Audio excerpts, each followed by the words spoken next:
Hello friends, કાલના વિડીયોમાં આપણે જોયું કે કોઈપણ નંબર આપેલો હોય તેના ડિવિઝિબિલિટી ટેસ્ટનો ઉપયોગ કરીને આપણે ફેક્ટર કેવી રીતે પાડીએ. હવે આજે ફેક્ટરને જ આગળ કામમાં લઈને આપણે શોધીશું HCF એટલે કે ગુસા કેવી રીતે કરવાનો હોય. સપોઝ આપણે કોઈ પણ બે નંબર લઈએ, એક છે 48 અને એક છે 50. આ બંને નંબરનો આપણે HCF કરવાનો છે. તો આપણે પહેલાં 48ના ફેક્ટર પાડીશું. 48ના ફેક્ટર તો યુનિટ ડિજિટ પર 8 છે એટલે આપણે 2 વડે ડિવાઈડ કરીશું. 2 2 ઝા 4, 2 4 ઝા 8.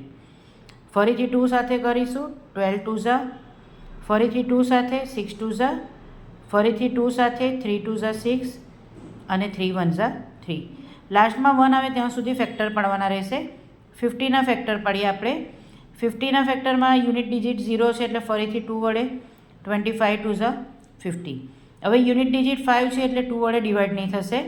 3ની ડિવિઝિબિલિટી ટેસ્ટ ચેક કરીએ તો 5 + 2 7 થશે એટલે 3ના ટેબલમાં પણ નહીં આવશે. પણ યુનિટ ડિજિટ પર 5 છે એટલે ડાયરેક્ટ 5 વડે થઈ જશે. 5 5 ઝા અને 5 1 ઝા. ઓકે, હવે આનો આપણે HCF કરવાનો છે. તો HCFમાં આપણે પહેલાં શું કરીશું તો 48ના ફેક્ટર લખી દઈશું. 2 × 2 × 2 × 2 × 3. એની નીચે આપણે 50ના ફેક્ટર લખી દઈશું. 2 × 5 × 5. ધેરફોર HCF એટલે કોમન ફેક્ટર. કોમન ફેક્ટર બંનેમાં કોણ છે? ખાલી 2. તો બંનેનો HCF શું થઈ ગયો? ખાલી 2. તો આ હતું HCF. બીજો પણ એક સમ લઈએ. ધારો કે આપણે લઈએ એક 130, ઓકે, અને બીજું લઈએ 156. તો 130ના ફેક્ટર પાડીએ આપણે. તો 2 વડે થશે. 2 6 ઝા 12, 2 5 ઝા 30. બંનેનું એડિશન જોઈએ. 6 ને 5 11 થાય એટલે 3 વડે નહીં થશે તો 5 વડે કરીશું. 13 5 ઝા અને 13 વડે કરીશું. પછી લઈએ 156. 156ને આપણે 2 વડે કરીશું.